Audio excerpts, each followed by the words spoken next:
जय श्री हरि। नमस्कार दोस्तों, आपका अपने सुनीता भक्ति चैनल में एक बार फिर से स्वागत है। भगवान श्री हरि विष्णु और माता लक्ष्मी की कृपा आप और आपके समस्त परिवार पर बनी रहे। दोस्तों, आज है 17 अक्टूबर 2025 और दिन है शुक्रवार। तो आइए आज इस वीडियो में आप सुनने वाले हैं कार्तिक मास कथा महात्म्य का 11वां अध्याय। तो आइए भक्तों प्रारंभ करते हैं। एक बार सागर पुत्र जलंधर अपनी पत्नी वृंदा सहित असुरों से सम्मानित हुआ सभा में बैठा था। तभी गुरु शंकराचार्य का वहां आगमन हुआ। उनके तेज से सभी दिशाएं प्रकाशित हो गई। गुरु शंकराचार्य को आता देखकर सागर पुत्र जलंधर ने असुरों सहित उठकर बड़े आदर से उन्हें प्रणाम किया।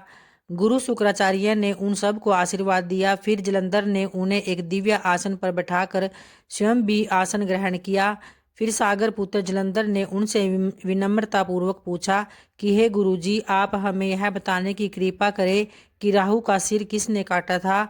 तो इस पर दैत्य गुरु शंकराचार्य ने विरोचन पुत्र हिरण्यकशिपु और उसके धर्मात्मा पुत्र का परिचय देकर देवताओं और असुरों द्वारा समुद्र मंथन की कथा संक्षेप में सुनाते हुए बताया कि जब समुद्र से अमृत निकला तो उस समय देव रूप बनाकर राहु भी पीने बैठ गए।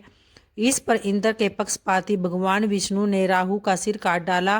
अपने गुरु के मुख से इस प्रकार के वचन सुनकर जलंधर के क्रोध की सीमा न रही और उसके नेत्र लाल हो गए। फिर उसने अपने दसमर नामक दूत को बुलाया और उसे शुक्राचार्य द्वारा सुनाया गया वृत्तांत सुनाया।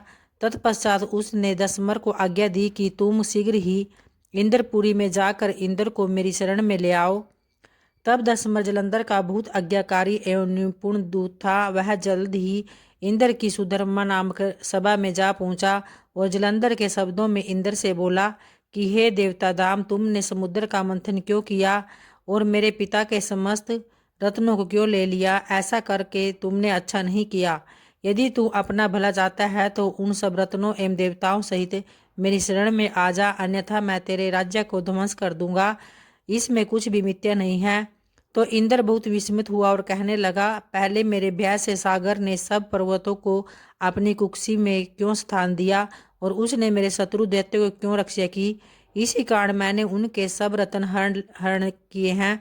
मेरा द्रोही सुखी नहीं रह सकता, इसमें संदेह नहीं है। इंद्र की ऐसी बात सुनकर वह शीघ्र ही जलंधर के पास आया और सब बातें कह सुनाई।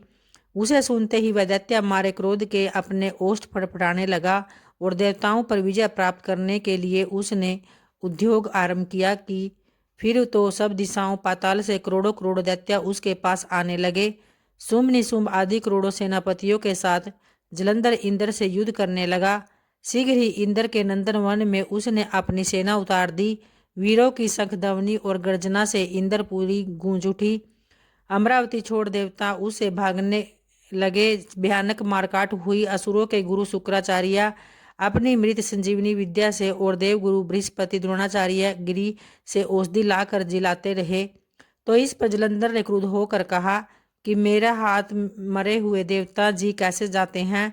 जिलाने वाली विद्या तो आपके पास है। इस पर शुक्राचार्य ने देवगुरु द्वारा द्रोणाचार्य से औषधि लाकर देवताओं को जिलाने की बात कह दी। फिर यह सुनकर जलंधर और भी कुपित हो गया और शुक्राचार्य जी से कहा, यदि शक्ति हो तो द्रोणगिरी को उखाड़ कर समुद्र में फेंक दो, तब मेरे कथन की सत्यता प्रमाणित हो जाएगी। तो इस पर जलंधर कुपित होकर जल्द ही द्रोणगिरी पर्वत के पास पहुंचा और अपनी भुजाओं से पकड़कर द्रोणगिरी पर्वत को उखाड़ कर समुद्र में फेंक दिया। यह तो भगवान शंकर का तेज था, इसमें जलंधर की कोई विचित्रता नहीं थी। तत्पश्चात यह सागर पुत्र युद्ध भूमि में आकर बड़े तीव्र गति से देवताओं का संहार करने लगा। जब द्रोणाचार्य जी औषधि लेने गए तो द्रोणाचल को उखड़ा हुआ शून्य पाया। वह भयभीत हो देवताओं के पास आए और कहा कि युद्ध बंद कर दो, जलंधर को अब नहीं जीत सकोगे, क्योंकि पहले इंद्र ने शिव जी का अपमान किया था। तो यह सुन देवता युद्ध में जय की आशा त्याग कर इधर उधर भाग गए। सिंधु सूत निर्भय हो अमरावती में घुस गया और इंद्र आदि सब देवताओं ने गुफाओं में शरण ली। तो इस प्रकार से कार्तिक मास कथा महात्म्य का 11वां अध्याय संपन्न हुआ। तो प्रेम से बोलिए भक्तों, भगवान श्री हरि और माता लक्ष्मी की जय। तो उम्मीद करती हूँ दोस्तों आपको वीडियो की कथा जरूर पसंद आई होगी। अगर आई है तो वीडियो को लाइक ज़रूर करें।